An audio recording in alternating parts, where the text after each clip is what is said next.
कहाँ लेके जाता नहीं लोग? ऑपरेशन थिएटर में। हाँ, बच तो जाइए नू। ये ऑपरेशन में जान ना जाला।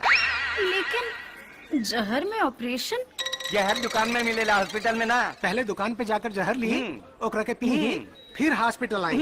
अरे हम आपन ना इनकर बात करत आनी। एकर बात तू बिल्कुल मत करियो। अगर टाइम पे ऑपरेशन ना भइल तो सारा जगह एकर बच्चा नजर आई।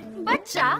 हो 11 हो गइल बा, 12 के नंबर लगिल बा। ये कौन सा होती नहीं है? एकर मेहरारू।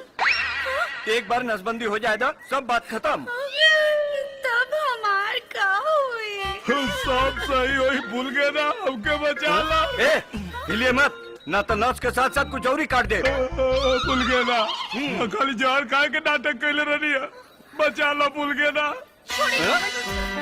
पहले ये बताओ कौन मेहरारू?